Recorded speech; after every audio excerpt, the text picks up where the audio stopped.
Oke, tadi sudah dipresentasikan oleh kelompok 2 ya mengenai revisi tugasnya. Itu aplikasi penyewaan kamar kos berbasis website.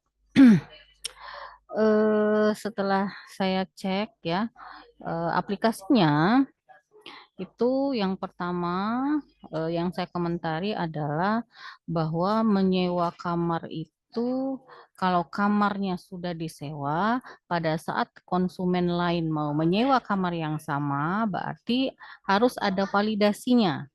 Ya, kelompok 2, Randy Juliansa, bahwa harus ada validasinya. Kamar itu tidak bisa disewa kalau sudah disewa oleh orang lain. Nah, tadi belum ada validasinya, yang cuman ada itu tadi yang saya lihat bahwa sudah ada komen saja bahwa kamarnya sudah disewa, tapi validasi dari program belum ada. Nah, idealnya kelompok 2 eh, harus ada validasinya. Orang tidak bisa pesan lagi di kamar yang sama.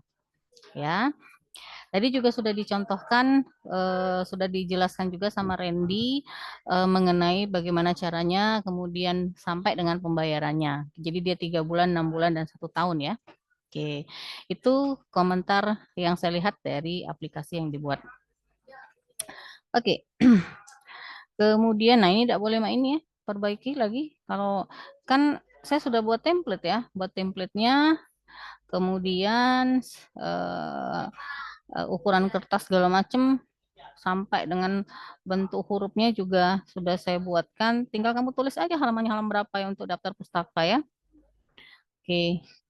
Oke, kita fokuskan dengan ininya dulu rancangannya. Oke, kita lihat rancangannya. Ini sudah sebenarnya PR-nya ya, PR-nya itu loh kelompok 2 bahwa kamarnya tadi tidak boleh ada yang bisa dipesan kalau sudah disewa oleh orang lain. Oke, tadi juga sudah ditunjukkan mengenai rancangannya, walaupun ada beberapa yang perlu diperhatikan. Saya tidak setuju kalau ada admin gitu ya. Kayak ini kan nyewa kos, biasanya kos itu cuman ada pemilik kos, kalaupun ada pegawai ya pegawai kosnya atau pegawai yang menyewa kos-kosannya gitu. Jadi admin itu ada di sini dia. Nah, admin itu ada di dalam proses ya. Jadi tidak bisa kita keluarkan dia sebagai external entity, namanya aja external entity atau entitas luar. Jadi ini adalah entitas yang berada dari luar program yang kita buat. Nah, kalau admin itu yang mengelolanya, berarti dia ada di sini, ada di dalam proses ini, ya. Nah, member ini saya rasa oke lah untuk ini ya namanya member. Tapi alangkah lebih baiknya kalau member ini diganti dengan penyewa. Nah, apa yang dilakukan penyewa? Nah, kalau kita lihat seperti ini, ya gambar saya, mohon maaf, kelompok 2 tadi saya tidak melihat detail isi ininya, tapi ini masih salah. Kenapa saya bilang salah? Syarat proses kalau kita menggambarkan data flow diagram, itu harus ada input atau data flow yang masuk ke proses, dan harus ada data flow yang keluar dari proses. Nah, ini masuk semua. Ini namanya miracle. Miracle. Jadi hanya ada data yang masuk, tapi tidak ada data yang keluar. Nah, nggak boleh juga seperti ini. Ya, kelompok 2 mohon diperhatikan data flow diagramnya. Diganti nih anak, diganti nih. Oke.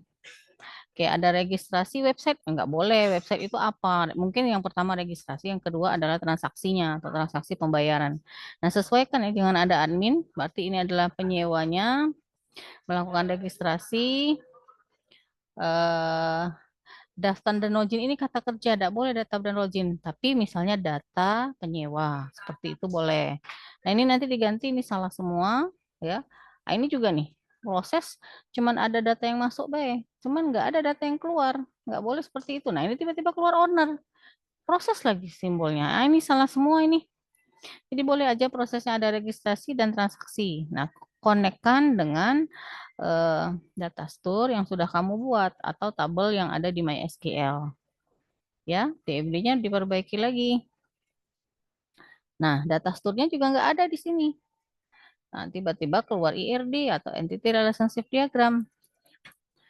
Ya, IRD, Entity Relationship Diagram. Kemudian ada komplain hunian. Nah, kalau memang ada ini, DFD-nya juga diperbaiki. Ya, data flow diagramnya juga diperbaiki. Nggak boleh dia seperti ini.